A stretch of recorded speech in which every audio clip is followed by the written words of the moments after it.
So, greetings everyone. I am the interim chair for Graduate Fine Arts, and I am happy to welcome you to the Grad Fine Arts lecture in the Grad Lecture Series. It is my singular pleasure to introduce tonight's speaker, artist, educator, and homeboy, Nayland Blake. As one of the most notable members of the generation of Bay Area artists with whom I came up in the San Francisco art world of the 80s, Nayland was someone we all knew and knew about. We weren't surprised, though we were a little sad, when he left for New York, where he presently chairs the International Photography Center BARD MFA program. Nayland's mixed media work in sculpture and installation has been variously described as disturbing, provocative, elusive, tormented, sinister, hysterical, brutal, and tender. Often incorporating themes of masochism, it also manifests two other major threads: his biracial heritage and what he calls his pansexuality.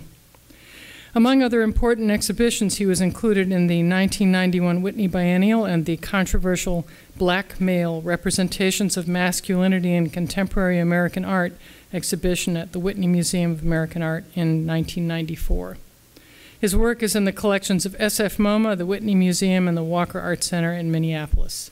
Please welcome Nayland Blake.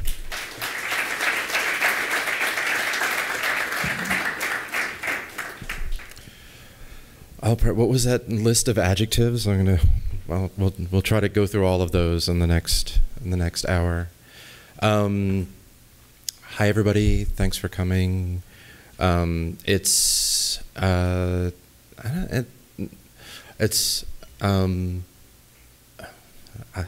very hard to come up with a way to actually say this sentence that doesn't sound horrible, but I was going to say it's always amazing to be back in San Francisco and back in the Bay Area, because it really, even though I've spent most of my life in New York, I know very, very clearly that I would never have been the artist and the person that I am if it wasn't for this community. And one of the things that's great about being here and being able to look out in the audience, and I'm glad that I did not instruct them to bring the house lights all the way down, so I can see everybody, is that I get to see people who I've known for,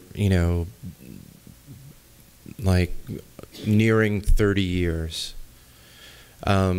And that's really remarkable. And when Maria talked about us being part of the same scene here, it's very true. And for those of you who are younger artists or art students who are out here, it's going to be true for you as well. People often ask me, about entering the art world, or I have students who are really concerned about who they should get to know.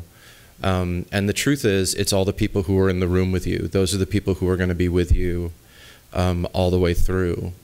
You are the art world. You are the Bay Area art scene and the art world at large.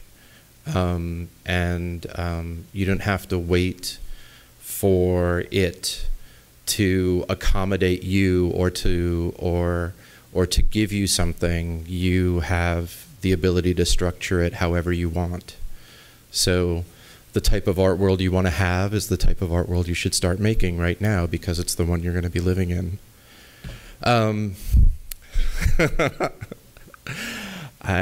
didn't realize this was going to be an evening of tirade, but let's try to lighten the mood a little bit.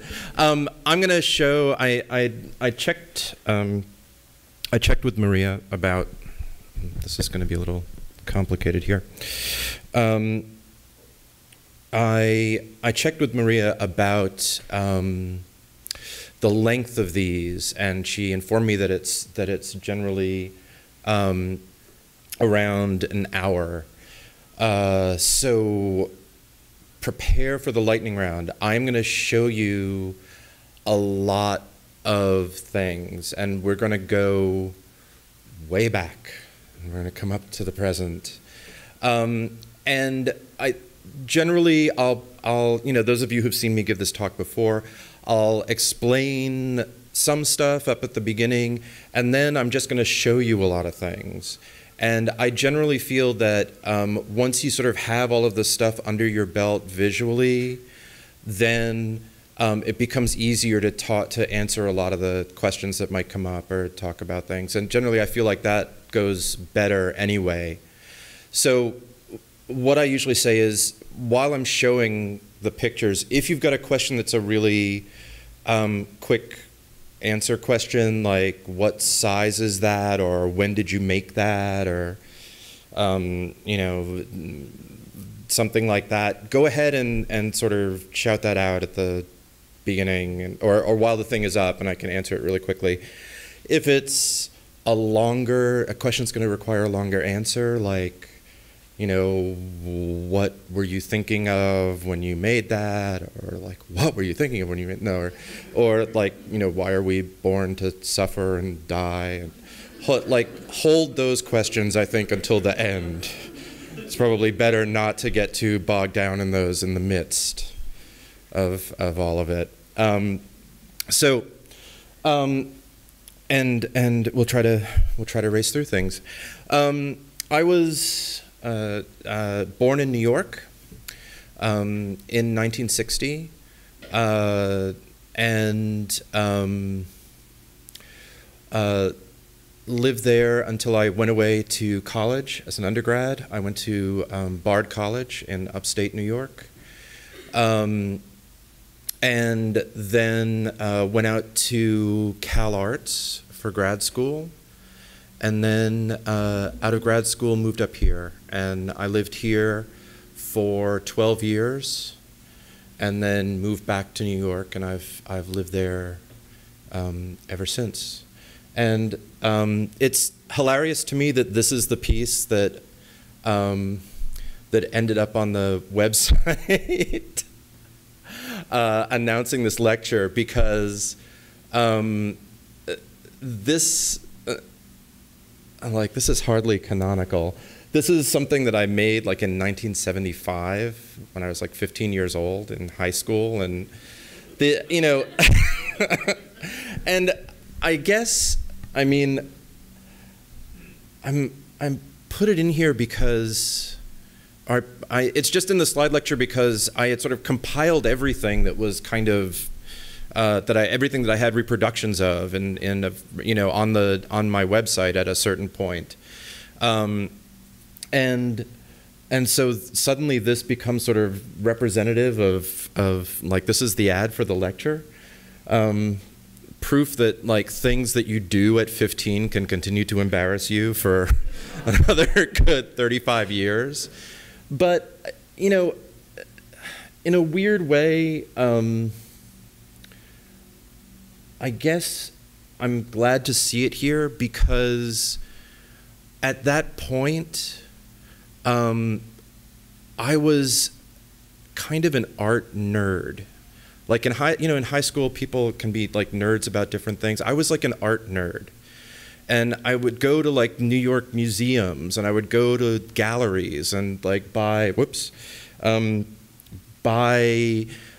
posters of cheap Rauschenberg posters that were on sale at the Whitney and these bookstores and all this stuff. And there was something going on in New York in the mid-'70s that was sort of an outgrowth of the Fluxus movement. There were these things called the avant-garde festivals, or operated in part, or organized in part by this woman, Charlotte Moorman. And they were these big, like, sort of hippie-ish, like, come, like, everybody come make art, and there's going to be like these sort of, and the weirdly democratic and kind of goofy thing about it was a thing that really appealed to me. And if you think about it, like 1975 is 2 years really, or a year from the dawn of punk, and it's, you know, the prime period when all of these artist organizations are organizing themselves. This whole sort of sense of no longer being beholden to the kind of authoritative structures of a commercial and intellectual art world was really part of that time. And so this is like weirdly totemic, I think, for me to actually see it here, because in part this most recent show is about me trying to think about what that art world meant to me. And maybe I'm taking a lot of time to talk about this one thing, but I think that something that often doesn't get acknowledged when we talk about artists and when we talk about making art, a thing that often doesn't get acknowledged in art school is the role of fandom. And that, you know, we kind of look at that world of creativity and it represents perhaps a kind of escape for us, or a kind of fraternity or sorority of like-minded people, or a really great party that we want to be part of. There's a way in which we have a kind of longing not just to express our own special snowflakeness, but, you know, to be part of that world, to escape into that world. And I think that's a very powerful facet of all of it. And I think it's a motivator that that often doesn't receive its due when people are writing about art from a theoretical standpoint. Part of the impulse to make art is that it's our entry ticket into that world. You know, it's the thing that gets you in the door. Like, I make these things too, so let's hang out. So, you know, anxious to hang out anywhere in 1975.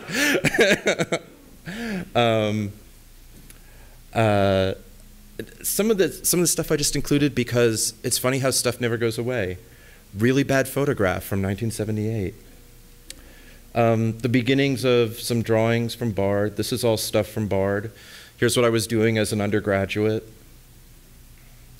And I think one of the things that is that's important to know is that we can never escape being dated. I mean, this stuff looks so incredibly dated to me now. And so much of the work does at this point. But the truth is, there's nothing you can make that isn't going to look like that in 20 years. There's no, you know, the fact that there's like now a kind of revival of interest in conceptual art that consists of like typewritten words on, you know, on 8.5 by 11 pieces of paper and these sort of black and white photographs. And there are people who are like making conceptual pieces, and it's like, wait a minute, why are you using like that font? Like, you know, are you making it look like it was typed on a typewriter? Like, that doesn't make it more conceptual, you know? It's like the Instagram of, you know, of conceptual art. So there just isn't a way to escape that. It's always going to, in part, look like it's of its time. So this was my big idea, that I wanted to make a two-sided painting where you had like a completely different experience of it from one side to the other. See, brainy, oh, in art school, oh. But I also included this because like the most recent show has got this strand of lights in it, you know, and so how far have I gotten, really? Bad paintings made out of spray paint and fake fur. I was making these in a really tiny studio over winter break at Bard, where it gets dark really quickly and there was nobody else around. And I just remember like getting done with a really big one, and of course there was no like ventilation hood or whatever, and I was just like, oh my God, these are great. These are like the best paintings. And then like I sneezed and the paper towel was like speckled blue and purple, and I thought, maybe I'm not the best evaluator of these. So the thing about Bard is that when I was there, if you were a really good student, if you were a serious artist, this was the sort of painting you ended up making. Big gestural paintings. This is like probably 6 feet by 4 feet or something like that. And they were supposed to be big because it was supposed to be about arm gesture rather than wrist gesture. And this one's actually acrylic, but they were supposed to be oil because oil supposedly had such better pigment density than acrylic. You know, this was the stuff we worried about. And I made this one, but I could never really figure out a reason to make more than one. And so what I ended up doing there was I very luckily discovered the work of a couple of artists, Judy Pfaff and Jonathan Borofsky, and saw them making installations. And this is like, we're talking like 1980, 1981 at that point. And I realized that the way I had been working was through making a lot of little small things and having them in the studio. And I was talking to somebody about this earlier today during one of the studio visits. And I couldn't make like these big serious things, but what I realized is that I could take all of the little things that I was making and start treating them like they were individual shots in a film, and that I could start editing them together into installations. And so that became the way that I was the way that I was working. I would generate a ton of stuff and then create these installations out of the combinations out of the things. So this is my final show at Bard that took place in an abandoned theater there, like a 20 by 30 by 40 box theater. A lot of different stuff.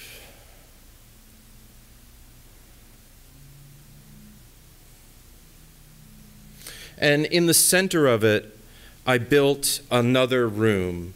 And that room contained, on the table that you see there, a book that had all of my preparatory drawings for the show and all of my notes. And so it was like this little inner sanctum that you could go into from all the chaos in the show. You could go into this little room and kind of decode it and then go back out into the other space.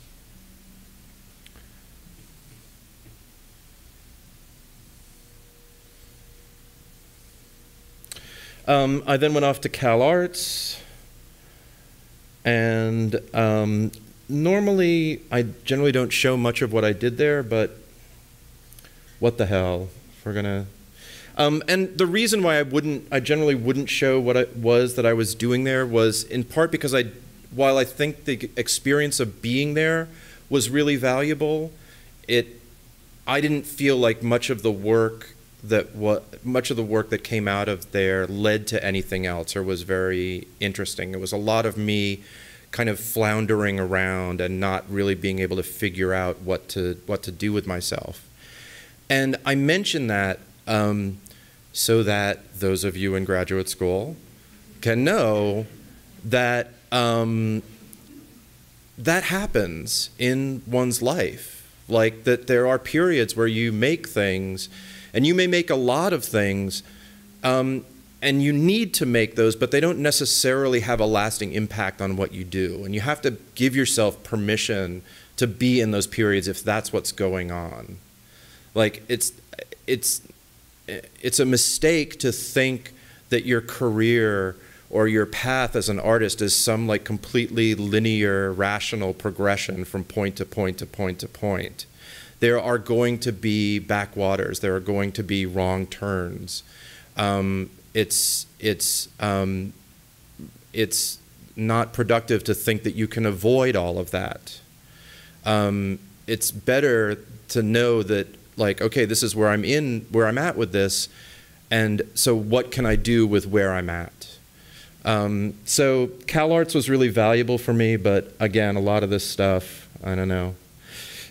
One of the big things that I was struggling with at the time was that I was trying to figure out a way to talk about sexual identity in my work. And in 1982, really the only work that was out in the world that was recognizable as gay was Beefcake. If your work had a man as the object of a kind of sexual gaze, then this is gay. And that was something that I felt profoundly uncomfortable with, and something that didn't make a lot of sense to me, and was oddly reductive. And I think one of the things that's gone on over time in my work is trying to figure out, like, what's a different language, what's a different way of being able to speak about sexuality, being able to speak about sexual activity, and embodiment that is not so reductive. Clearly, I had not found the solution at this point. This is my last show at CalArts. I did a kind of faux retrospective. And in part, this was me being a brat, because CalArts, like, inevitably, CalArts had like 5 different gallery spaces that students signed up for. And 9 times out of 10, like, students would sign up to have their graduate show, and then the show would consist of like that 8.5 by 11 sheet of white paper, like, you know, tacked up on the door to the gallery space with like a typewritten explanation of how the lack of work in the space like subverted the paradigm of the white box, and thus this was like the final show. So, you know, this was me being like a jerk about all that, and that's a recreation of my studio.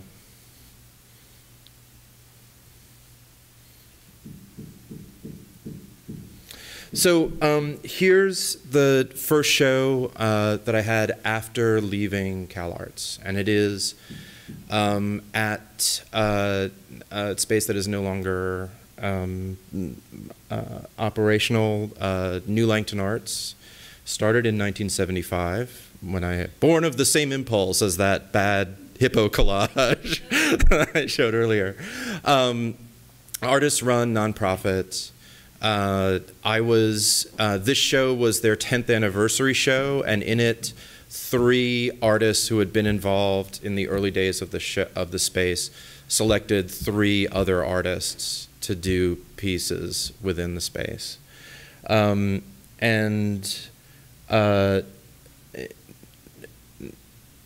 You know, Rennie Pritikin and Judy Moran, who were running the space at the time that this show happened, are here tonight. This, you know, it was my first big opportunity, and not only the opportunity to show work, but to become involved with a community of artists. And it's been a funny, I feel like showing at Langton and working there was also a moral instruction as well, an ethical instruction, and how to sort of conduct yourself as an artist in the world. I feel like the loss of many of those spaces, nationally and internationally, has been very, very problematic. A commercial gallery is not a substitute for an artist-run space, and it's a big part of what I try to do now is to help students reconnect with the understanding that they can build structures to meet their needs, whatever those might be. You know, at pretty much every step of the way, for me, I benefited from people who pretty much were making up their own rules, and encouraged me to as well. And I'm grateful for that. So anyway, here's the first show. So it was a sort of like wedge wall in the space. You walked in, there was this sort of chaotic environment. It was all based on this particular text. And again, you had this explanatory wall on the back end. I was really grateful for the opportunity to show. I don't feel like this piece was so very successful. I feel like what happened was I had worked away from a lot of this stuff during the 2 years that I was at Cal Arts, but sort of confronted with the opportunity to show in public for the first time, I reverted back to something that I was doing at Bard. So when I got done with this show, I felt like I really needed to reassess the way that I was working, and to really set up some other criteria for myself. So this is the next show after that. This is a show at a place called Media. It's a gallery that was on 9th in South of Market, started by a woman named Patty Davidson. I was Patty's roommate at the time. She was somebody who basically had a bit of a cash windfall and invested the money in starting a gallery and artist bookstore. Many of the people of, you know, Maria and my generation showed in that space.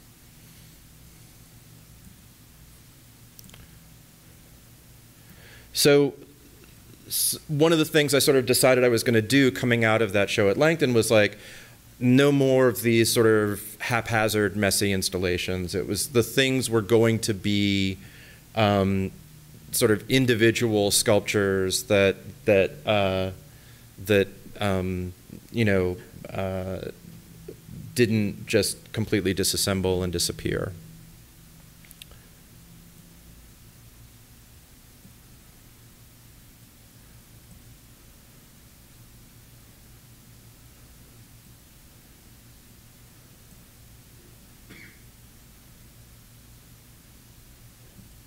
And so you can see most of this stuff is stuff that I found in thrift stores and reworked one way or another.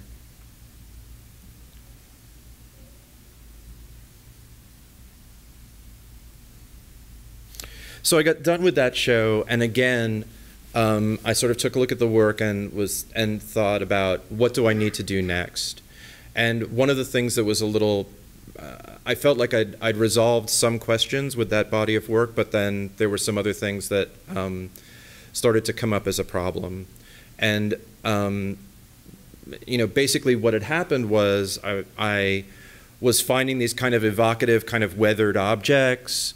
I was putting a piece of provocative text on them, and bam, you sort of had art, right? And so I began to get suspicious of that sort of mechanism in terms of working. And so I decided to start a new batch of things and give myself a few different rules for it. The rules were that I started to think like, okay, whenever we encounter an object, we encounter it through language.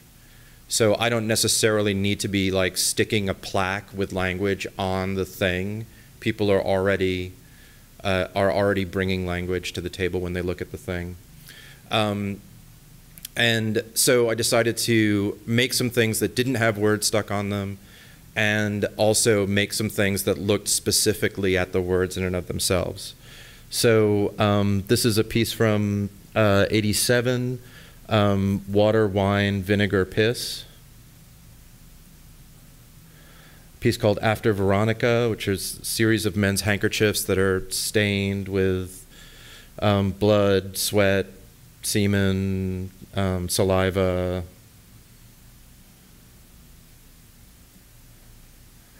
So there were these substance pieces, and then there were these, sign paintings.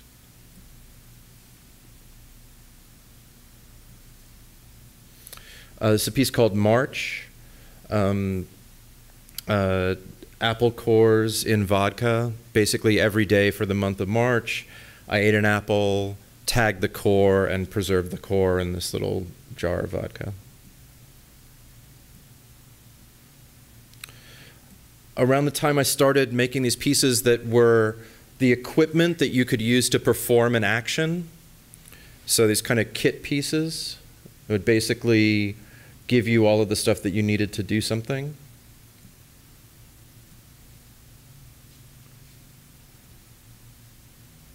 More preserves. A burnt copy of the Marquis de Sade's Philosophy in the Bedroom. This is something that got revisited in the current show. This is, media was a block away from the prior location of the Stud, the bar, the Stud. The bar that is famous for always having been better before you got there. Like, for years, I always heard, like, oh yeah, the old Stud was better. And then I would talk to people who had been around before, and they'd be like, oh yeah, well the old Star, yeah, but actually it was better before that. So it's the bar that was always better.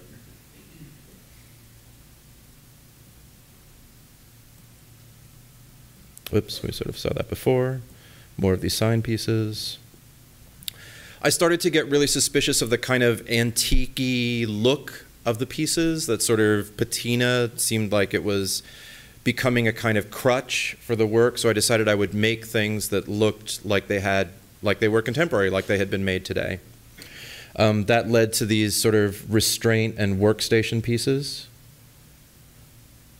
So now we're talking 88 restraint chair, device for burning bees and sugar.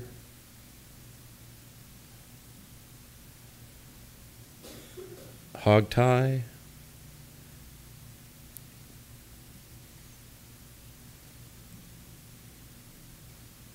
Piece called Flush.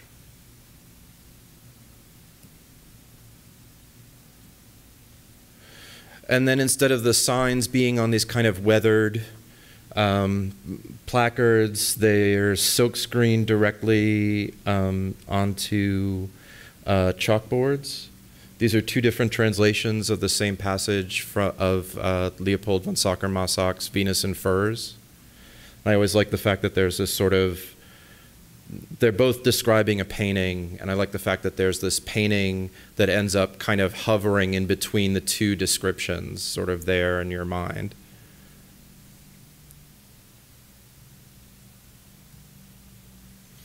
This is from a flyer I found called The Many Faces of Addiction. And as I say, I don't know what it is about codeine that it occupies the nexus of all addiction. It's like, don't worry about the caffeine or the PCP or the Percodan. It's the codeine that you got to watch out for.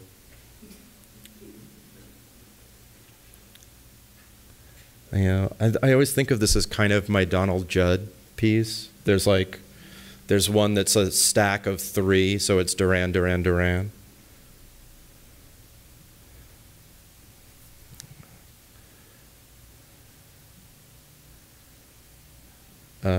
Little ribbon piece. Oscar Wilde's initials.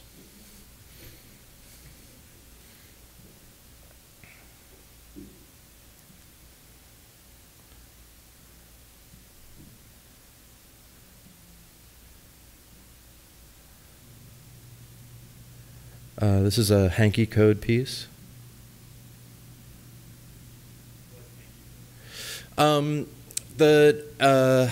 hanky code is a system that gay men devised in the late 70s for signaling each other's sexual interests. It's based on bandana handkerchiefs.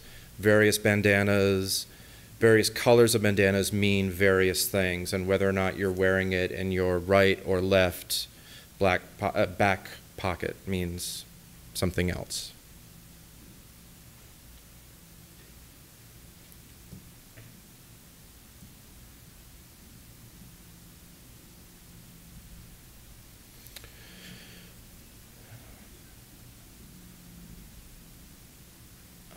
This is sort of my San Francisco, my most Bay Area piece. It's like all these tourist paintings of the same view of the cable car going over the hill.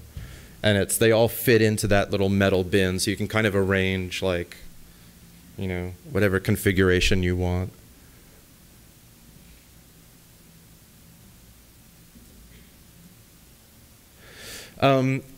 Here's an installation from 1989 at the University Art Museum in Berkeley. It's based on Daniel Paul Schreber's book, Memoirs of My Nervous Illness. I took things from the collection of the museum that were contemporaneous with the book, and that's what's arranged on this wall. And then I made a series of things that take images from the book and kind of rework them.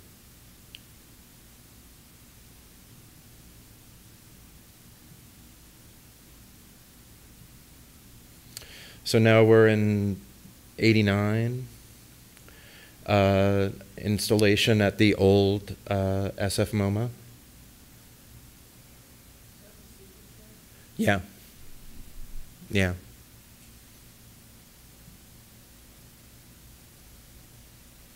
Piece called Schatzman Hallucination Guide. The entire Scum Manifesto.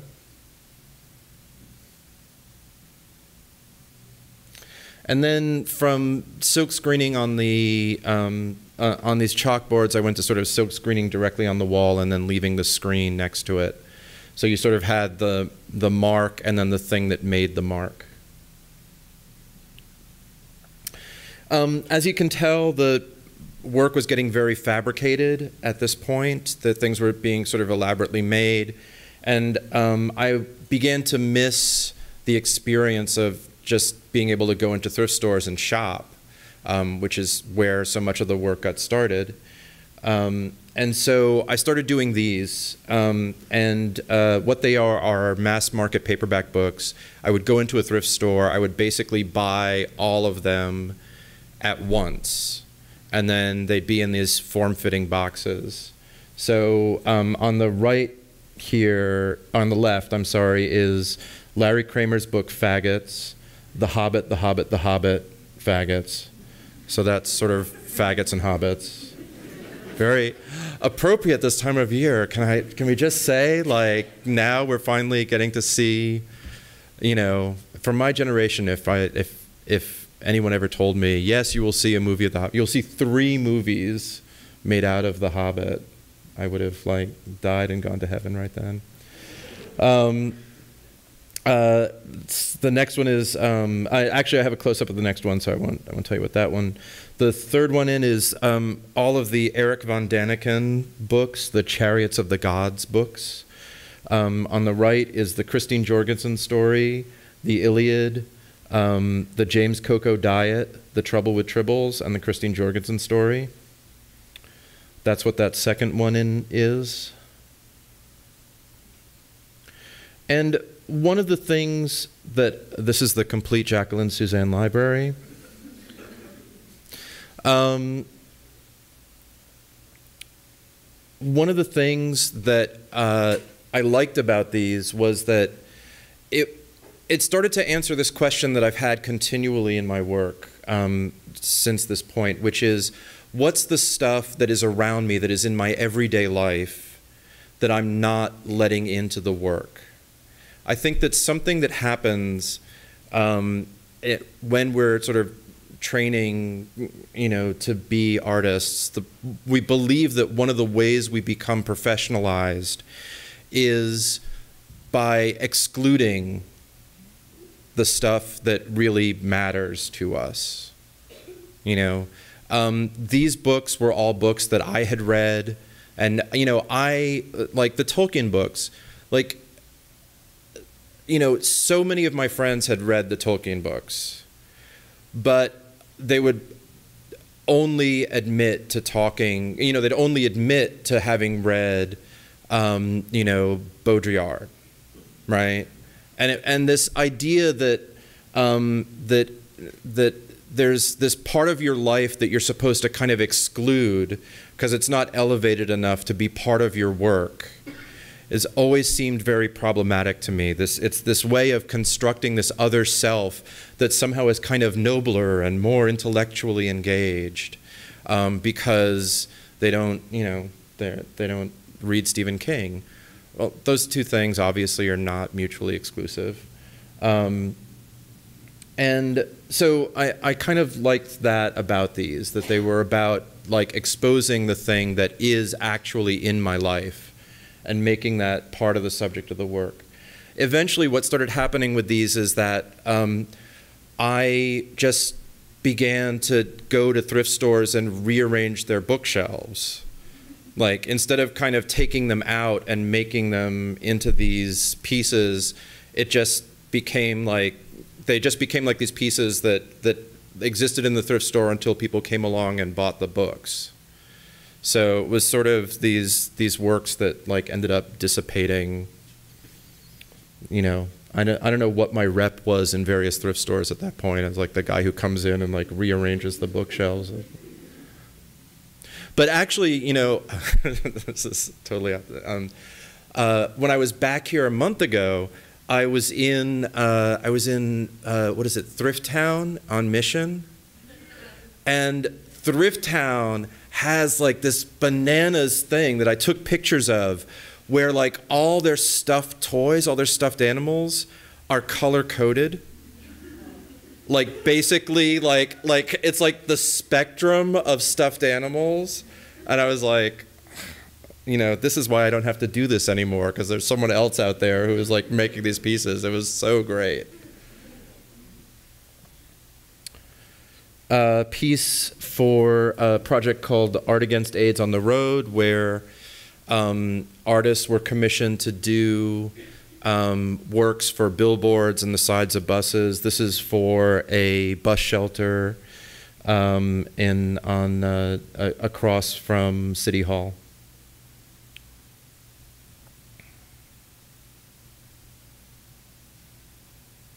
A piece that was made for it's called Every 12 Minutes. It was made as a kind of benefit piece for various AIDS-related charities.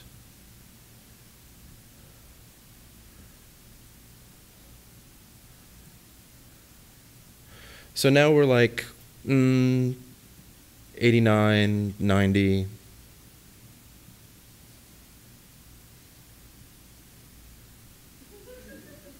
From silk screening on the wall, I started using these letters, these styrene letters. This was the reception desk at the gallery in New York where the show was, and I heard this. Someone told me that David Lee Roth's family came in and were really excited that he was having a show, and then like really disappointed that he wasn't.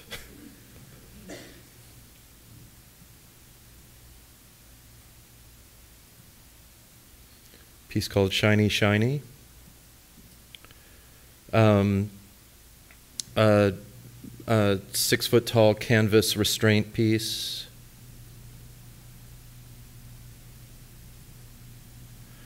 Around this time I started doing a lot of work with puppets.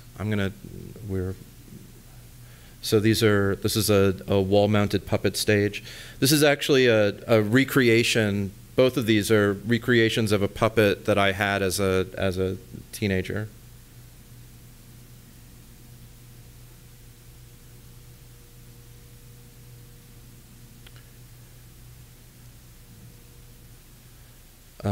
There's a series of these pieces called hysterical arrangements, these bell jar pieces, dual channel video piece, a piece for a space in San Francisco started by a guy named Rick Jacobson, again, someone else who had, was not an art world insider, but decided they wanted to, open a gallery. Rick opened a space called Kiki. It was in the, I don't even know what you would call that area. Intermission? I don't know what it's, well, anyway, super tiny space, and one of Rick's first shows there, if not the first show, was called Sick Joke. 10 years of black humor in the first 10 years of the AIDS epidemic. So this is a piece that was made for that show. It's called Negative Bunny. Basically, this bunny spends a half an hour telling you how negative he is. And he's really, really negative.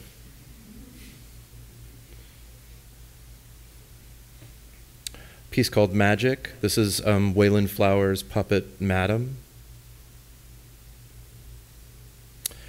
Around this time, I was getting really tired with being known as the stainless steel guy, the stainless steel restraint, bondage, scary guy.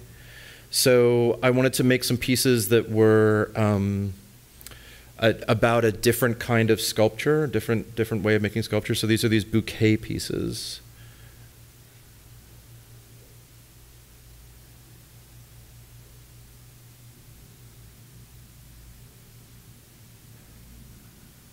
Couple of things from 91.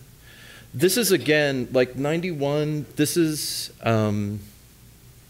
another period where I feel like things got really becalmed and I could not, I made a bunch of stuff, but I don't think that it was so very good. And it's weird because these things go out into the world and then they show up in like exhibitions and there they are, and you're sort of like, oh, well, that didn't disappear, even though I don't like to think about it anymore.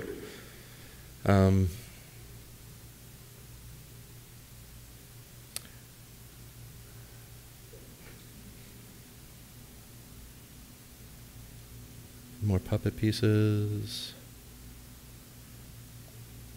This is a series of things from an installation. I did a residency in London in '92. A piece called Arena. This probably looks familiar to someone in the audience. So we went from the puppets to these hood pieces, and then the hood pieces turned into these sort of full suit pieces, and I'm forever indebted to the person who had the sewing skills to make these happen. A piece called Heavenly Bunny Suit.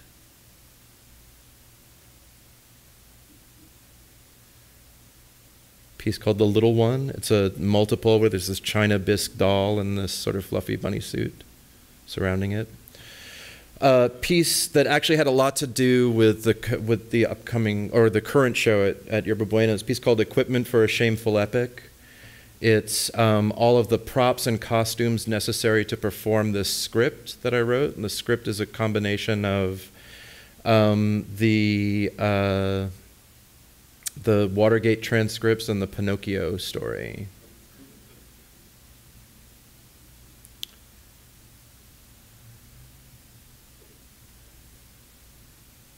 Reversible bunny suit.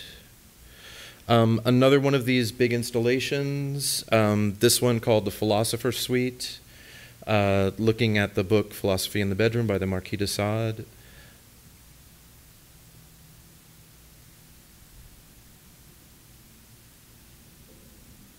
It's a series of marionettes that were. It's basically, the book is a philosophical treatise in the form of a play. And so the show consisted of a number of different performances of the play, or equipment for performances of the play. So this is that's the stage for the marionette production. And these are some of the marionettes.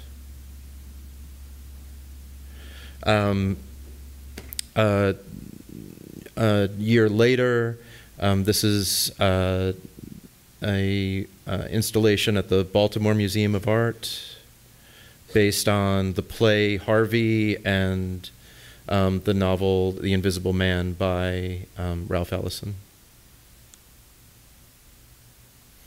So this is, now we're talking like 97, and exhibition in Los Angeles. It's a little hard to see from the slides. Basically, the tallest thing in the space are those trees, and they're about 18 inches tall. So everything in the space is generally less than a foot tall.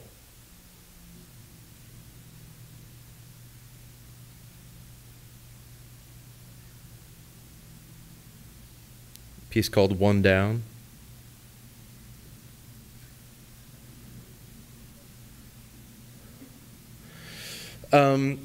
A commission for the main branch of the library. You folks probably have seen this. If not, why don't you go to the library more often? A piece called Constellation.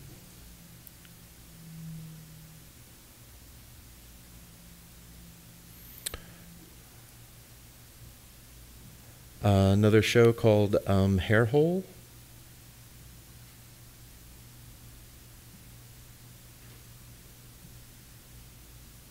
Around this time, I got back into drawing again. I had drawn a lot in college and then stopped for a long time, and it became another important thing for me. So.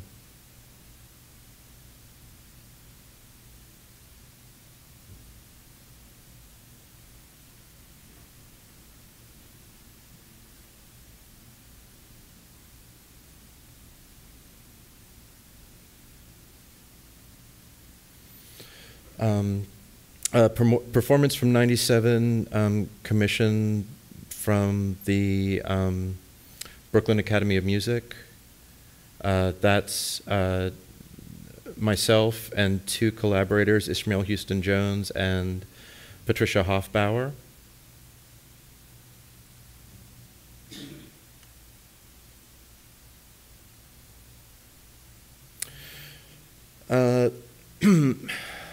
Well, I'm just not, every once in a while I give myself assignments when I get stuck.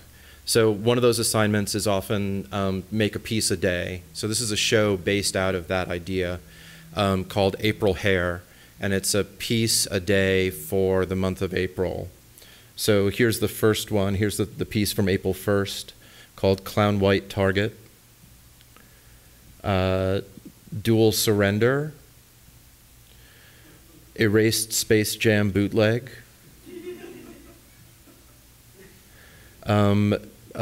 Gray bunny made as tall as me by stretching its neck. Shit molding kit. And the last one, I didn't show you everything that was in the show, but this is the last piece in the show, Burnt Cork Target. It's a piece called Feeder 2, Gingerbread and Steel. It's about 7 feet by 7 feet by 10 feet. When it was initially shown, it was shown with this videotape called Gorge. It's a 1-hour tape with a still shot, or the camera doesn't move. It's not a still shot. And over the course of the hour, I'm being fed a variety of foods by this other man. Subsequently, I've done the piece as a performance where I'm seated in front of a table of food that the audience comes up and feeds me for the hour. I was commissioned by an interiors magazine to do a project. This is my mom's bedroom paneled in gingerbread. So there's Mom.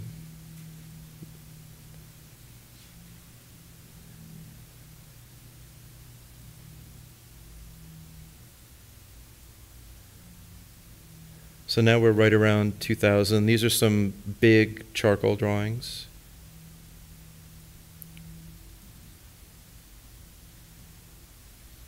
A piece called Server. It's about 12 feet tall, tar, steel, and angel food cakes.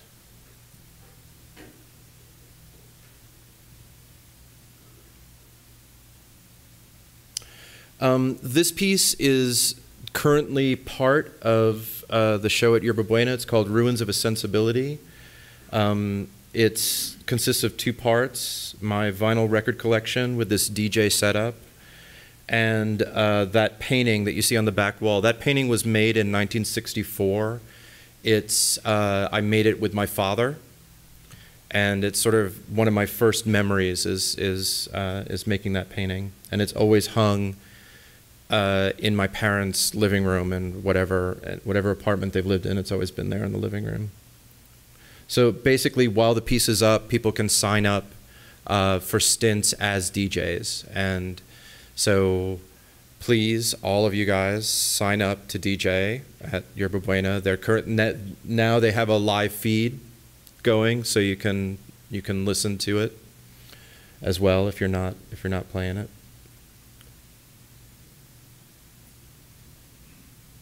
Another gingerbread house made as part of a collaborative show with A.A. Bronson. And here's a video that we made together called Coat.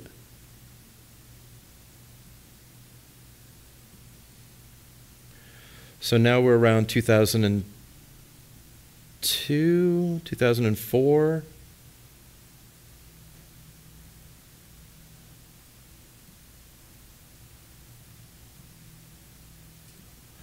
I'm going to whip through these because I've already gone on too long. But this is a piece called The Big One.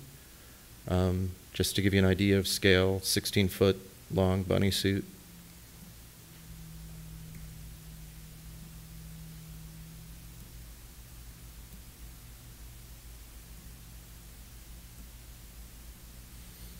We decided to do a little gorge lunchbox.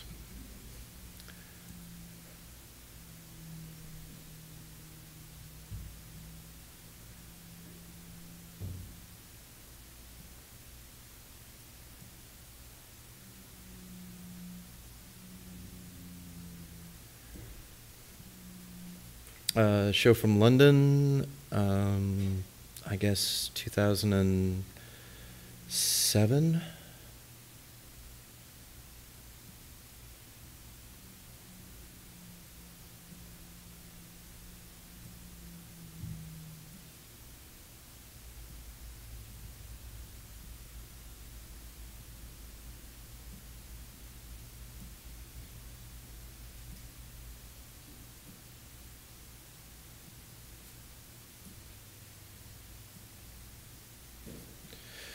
And so 2008, 2009, we're getting to this point where I'm starting to get into this way of working that is really based on things that I find on the street at this point.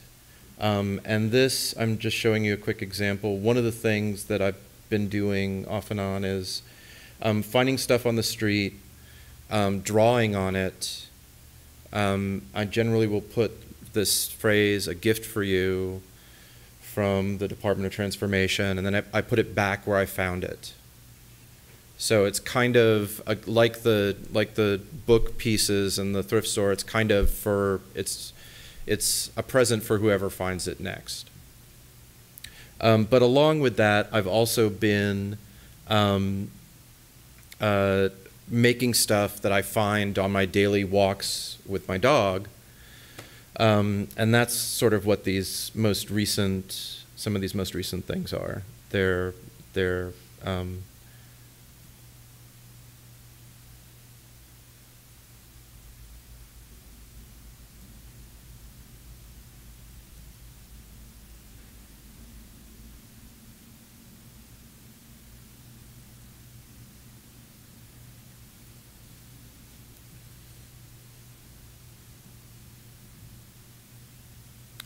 And then there are these bead and chain pieces.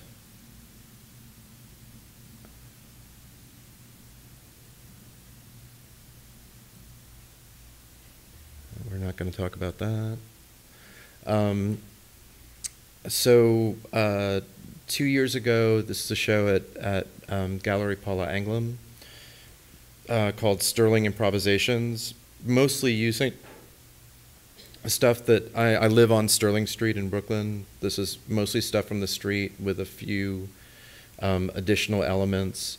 And the way that I made this show was that I shipped a batch of materials to the gallery, arrived at the gallery like 5 days before the show was going to open, and then made the show in that 5 days. So that's the improvisation part, and that's the thing that is very related to the current show at Yerba Buena, how that came about. It was made in a very similar way.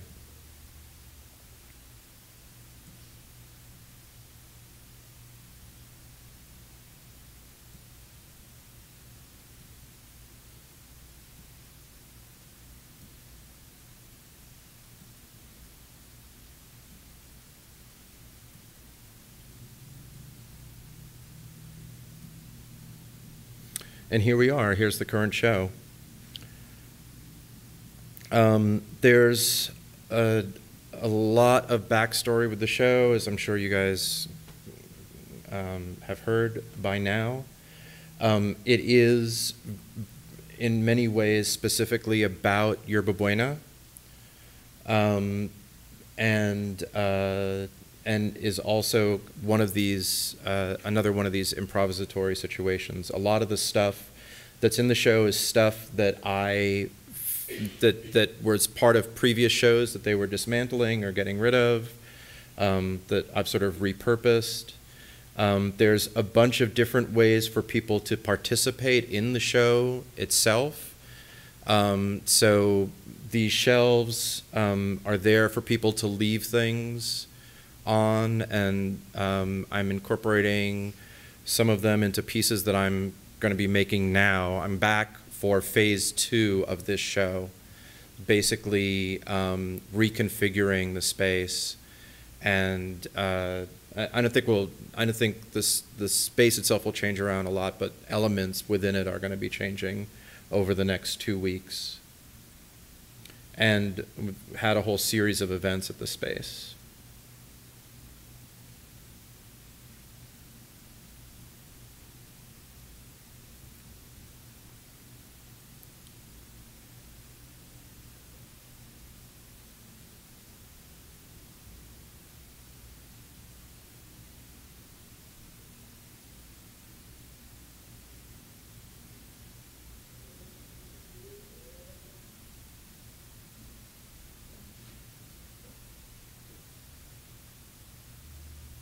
So there's that dust again, right? New version of it.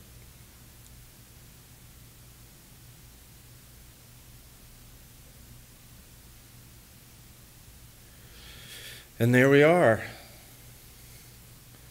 So, who's awake?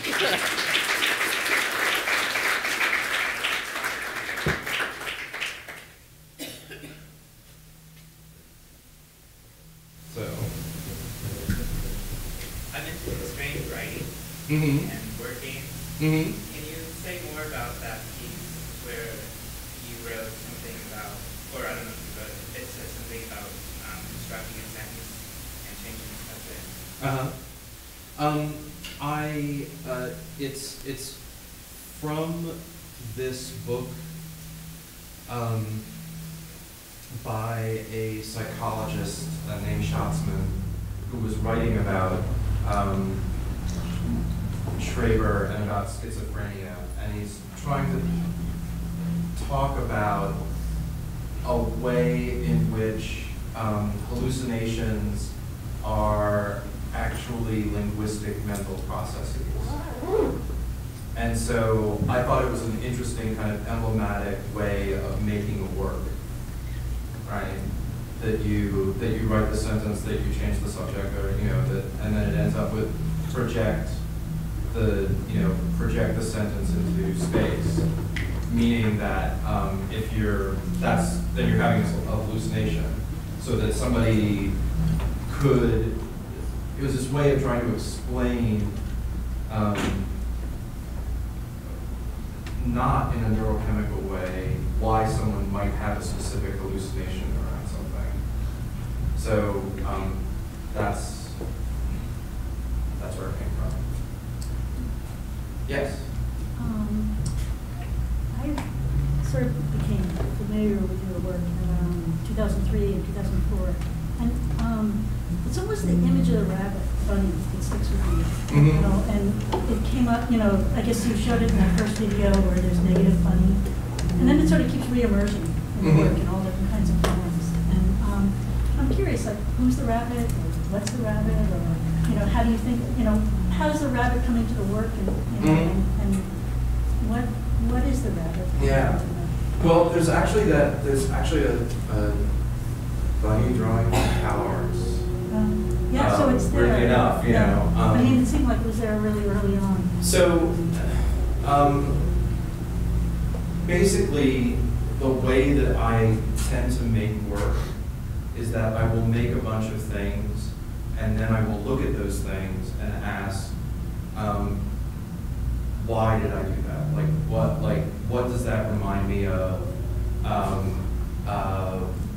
What is it reminiscent of? And then I will start to research those things that I'm reminded of and start to make more pieces in relationship to that. And so the thing that started this whole chain of bunny work is not really the drawing at CalArts, but at the time, like in the late 80s, I was doing these performances, and the performances basically consisted of me in some sort of a costume reading a kind of collage text that I put together. And usually for the first batch of them, it was like me in a ball gown.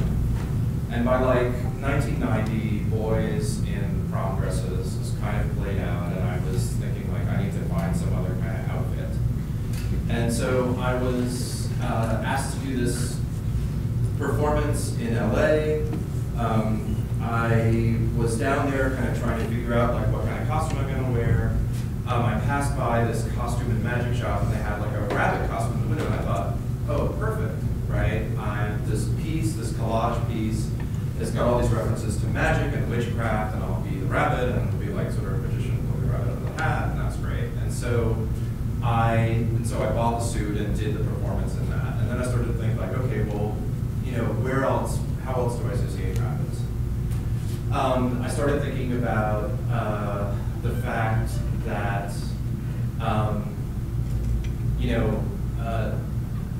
there are all these instances of, what are the things that rabbits are known for? They're known for fucking a lot, and they're known for shitting a lot. And, gay men are also, we're also being castigated for like fucking like bunnies, and they're having like anal sex. This is like sort of unclean sex. I made all these pieces where the rabbits were sort of the stand-in for gay men, and I started thinking about like things like Bugs Bunny, right, who's often ambiguously gendered, like willing to pop into drag at any moment. And I started thinking about then asking myself, okay, well, so there's Bugs Bunny, where else do I associate rabbits? And I remembered that my grandfather used to read me Brer Rabbit stories and the Uncle Wiggily stories. And this is my dad's father, so this is on the African-American side of my family. My dad is black. And so I started thinking about Brer Rabbit and those stories that I associated with my grandfather, and then, again, doing more research. Those stories, the Joel Chandler Harris stories, are actually West African folk tales that came to the U.S. with slaves. They're not part of American folklore, except that they arrived with slaves. So I started working, making pieces that were about the racial ambiguity or racial fluidity of this character. And when, again, you know, you look at Bugs Bunny, and Bugs Bunny is like often like playing a banjo and singing songs, and the songs he's singing are like "Oh Susanna" and "Camptown Races" and things like that. And these are all minstrel songs, you know. So there's this sort of weird trajectory of American minstrelly that projects through those cartoons. And then I was going to make the show for the Baltimore Museum of Art. The thing was looking at Invisible Man and looking at Harvey. And I remember that there was a photograph of me holding there was a family photograph of me holding like a stuffed rabbit when I was 7. And so I went looking for that photo in my mom's box of photos. And in there, I found a photograph of my dad and my mom and myself with a live rabbit. And I remembered that actually I had a live rabbit. And that it had killed itself. You know, it had gotten like it had, my grandfather built it a hutch, and it had managed to like sort of strangle itself on part of the hutch. Anyway, I tell you that whole story because I believe that that's the way that content actually works in art. The way that we're trained to talk about it in grad school is, I would say, like, well, you know, I had this traumatic experience as a child where I had this toy, this pet rabbit, and the rabbit ended up killing itself, and thus my work is dealing with the trauma of it. You know, that's the way that we're supposed to think about content, that there's supposed to be this like little inexpressible core. I believe that it actually works in the reverse. I didn't have that memory available to me until I had done all of this other research. Like, followed that image through all of these other pathways that came back around to the personal. So, you know, as long as there was something interesting for me to investigate through the rabbit, as long as it was reminding me of other things, then it was there in the work. It's not really so much in the work these days. But, you know, I think that's the way that work really operates. So there isn't a simple question of like, it's this. There's so much of it in the work because it could be so many things. It could be the vehicle for me to look at gender, to look at my understanding of race, to look at my understanding of personal, you know, and familial connection.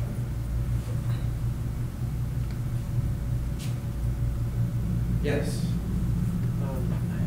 I was taken with this idea of trust Mm-hmm. with your work. Like when I saw the show, the sense of you trusting the audience, leaving things in your show, or particularly with playing the record collection and Mm-hmm. having this professional setup, which Mm-hmm. you rarely get to interact with, and it was very enjoyable to be given that opportunity.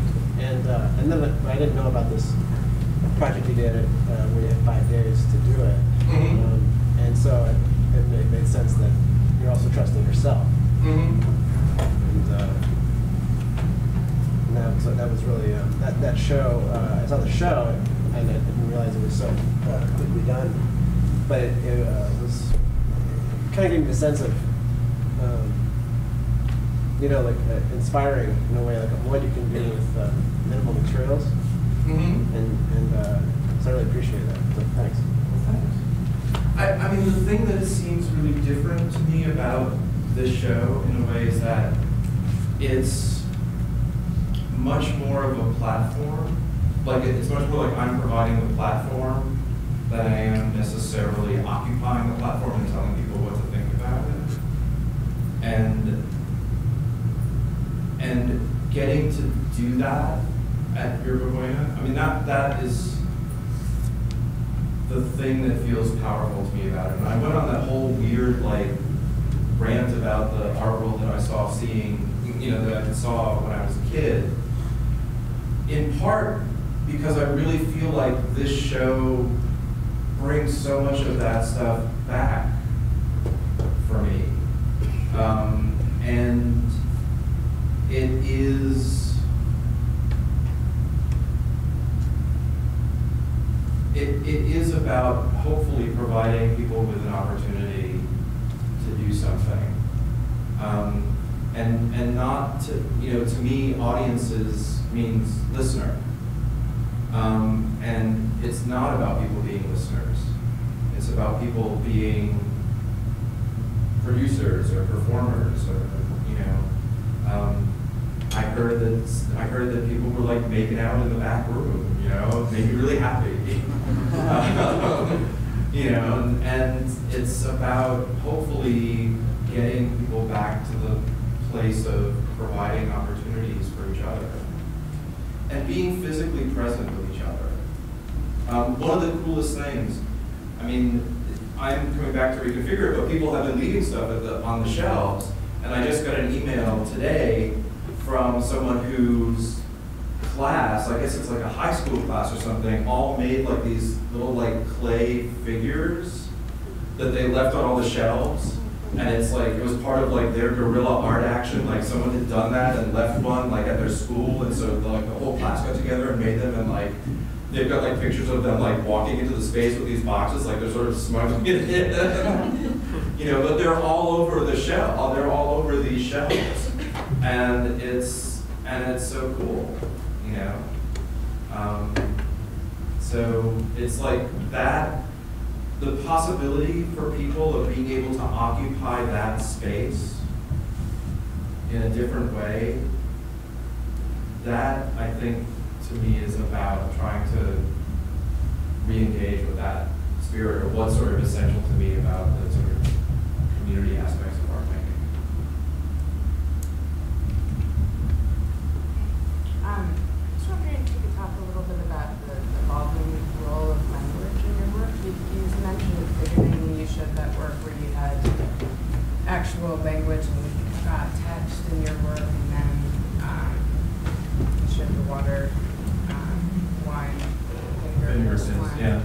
And then I haven't seen the show yet, your book one up, but just thinking about some of your recent gallery shows in New York that use that are very spared materials and that sort of abstract and gestural, but still to me like some practical relationships to each other, materials within each work and then within the show.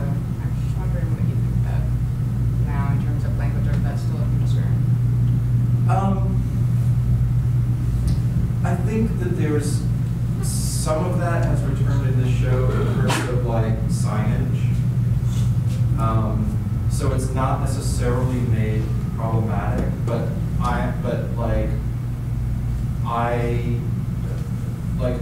the way that signs occur in this show, the way that like wall text occurs in the show is actually something that I was like a little crazy, or I don't know, crazy, but I was like really wanted to engage with. So it's not, I guess what's happened is that it's not like the language being a special case, but like one of the things that I want to do, like if you go to the show, there's the workbook, there's the handout for the show, and it is in the form of a workbook. There's basically a lot of empty space with big questions for you as the peruser of the show to answer. And to me, that's like this, it revives that, perhaps that labeling thing that was happening in the earlier work.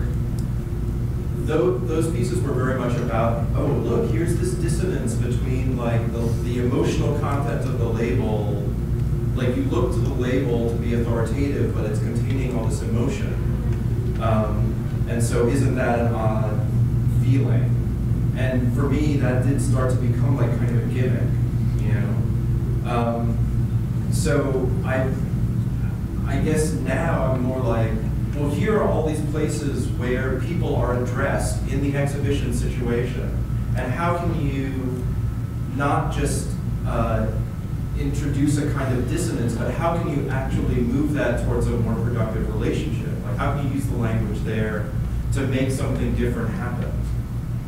You know, instead of telling people something, what happens when you ask them a question?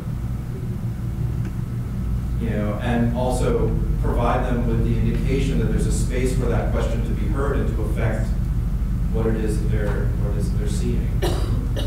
So I guess I've become like sort of distrustful of theoretical informations that let me off the hook.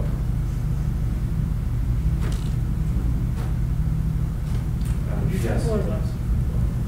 Yeah. Talk more about the videos that you showed us, the videos or movies, Cope and Gorge, sort of why you chose to do those and what they meant to you, and also was there any relation between both videos?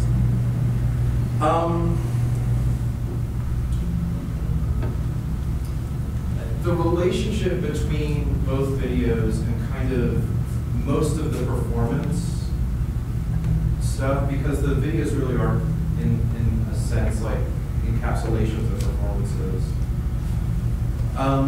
is that they are in many ways related to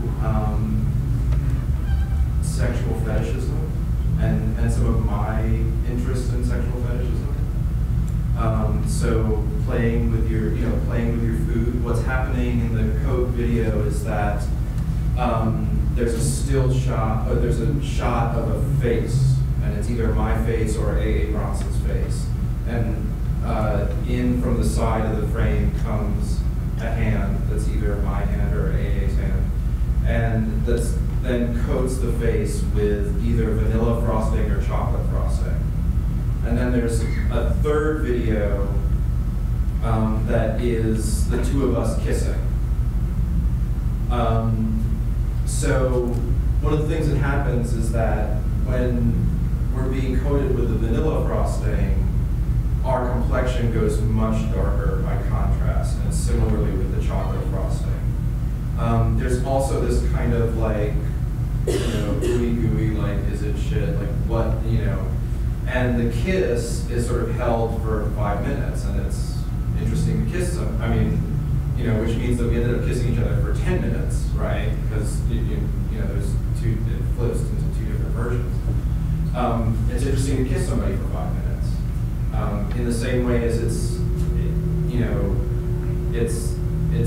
emotionally really, I think, compelling to watch somebody eat for an hour. We eat in each other's company all the time, but we don't watch each other eat. And particularly with Gorge, there's the performance is such that when the sort of non-video version, it's I'm basically at the mercy of the audience, and in fact, I sort of disappear. It becomes very much about how people perform the feeding me, and what they decide to feed me and how they decide to feed it to me. So instead of it being about me and me eating, it becomes very much about them feeding. Any of these activities, if they weren't being played out in front of a third party, would be like an S&M or a kink scene, right? Where the performers and the audience are one and the same. And that's the other big, I think, component of the work in recent years, is that I've been spending a lot of time within the kink community. I feel like there's a lot to be learned from that community, because it's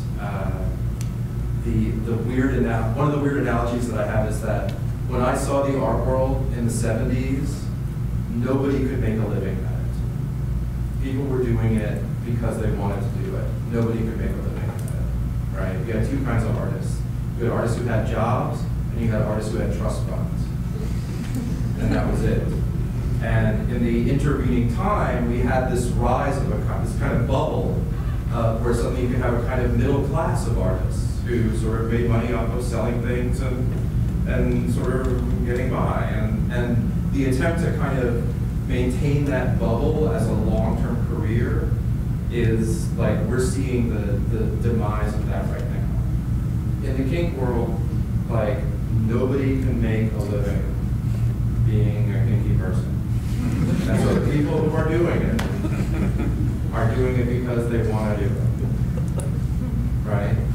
And the inventiveness and joy and power and honesty that some of them bring to those encounters is a model for what any performance art should be. So, yeah, we've gone longer than we were supposed to. Do you feel like? Oh, I was just curious. Did Maria say you were chair of the photography program? Yes. Or the International Center of Photography? Yes. And there's just one. Is that a? I was just curious about that. There's been sort of photography in and out of the work for a long time, but let me say, and I know how to develop, et cetera. I have actually a daily photo blog on Tumblr, but all of that aside, believe me, if you had talked to me 11 years ago and said for the next 10 years you are going to like originate and run a master's program in photography, I would have looked at you like you were some kind of a nut. But it's actually turned out to be a fantastic job, and I think it's a really good program. People are making really diverse work, but it's also been a really wonderful opportunity for me to really connect with an amazing group of peers and younger students. So That's kind of hilarious. Yeah, I'm such a big photo guy. Thank you for